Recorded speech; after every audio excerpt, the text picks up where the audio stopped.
দেশে পুঁজিবাজারে তালিকাভুক্ত ব্যাংকগুলোর মধ্যে প্রায় অর্ধেক ব্যাংকই লভ্যাংশ দিতে ব্যর্থ হয়েছে। 2025 সালে আর্থিক প্রতিবেদনের উপর ভিত্তি করে 2026 সালে এসে পুঁজিবাজারে তালিকাভুক্ত 36টি ব্যাংকের মধ্যে অর্ধেকের বেশি ব্যাংক শেয়ার হোল্ডারদের লভ্যাংশ দিতে ব্যর্থ হয়েছে, যার ফলে কয়েকটি ব্যাংক জেড ক্যাটাগরিতে নেমে এসেছে। প্রভিশন ঘাটতি ও দুর্বল আর্থিক অবস্থার কারণে উল্লেখযোগ্য ব্যাংক লভ্যাংশ ঘোষণা করেননি।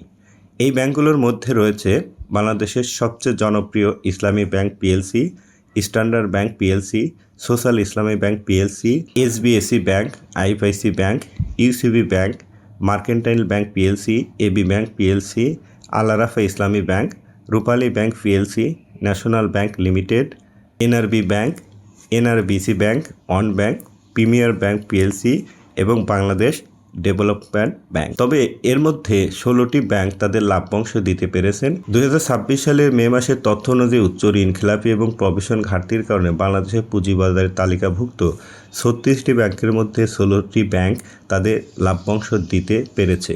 এই ব্যাংকগুলোর মধ্যে রয়েছে ডাচ বাংলা ব্যাংক পিএলসির সর্বোচ্চ লভ্যাংশদাতা, BRAC bank 30%, city bank, Pubali bank, prime bank, Uttara bank, Jamuna bank 29%, eastern bank 28%, NCC bank 25%, bank Asia 17%, Shahjalal Islami bank 13%, trust bank 13%, mutual trust bank 12%, south bank 10%, Dhaka bank 10%, midland bank 6% লভ্যাংশ দিতে পেরেছে। এখান থেকেই আমরা বাংলাদেশে প্রতিষ্ঠিত ব্যাংকগুলোর মধ্যে কোন ব্যাংকগুলো ভালো পজিশন রয়েছে সেটি কিন্তু আমরা খুব সহজেই নির্বাচন করে নিতে পারবো। অর্থাৎ যে সমস্ত ব্যাংক লভ্যাংশ শেয়ার হোল্ডারদের লভ্যাংশ দিতে পেরেছেন সেই সমস্ত ব্যাংকেই আমরা ভালো ব্যাংক, এবং যে সমস্ত ব্যাংক বর্তমান পরিস্থিতিতে শেয়ার হোল্ডারদের লভ্যাংশ দিতে ব্যর্থ হয়েছে এবং বর্তমান এই সিচুয়েশনে সেই ব্যাংকগুলোকে আমরা দুর্বল ব্যাংক হিসেবে ধরে নিতে পারি।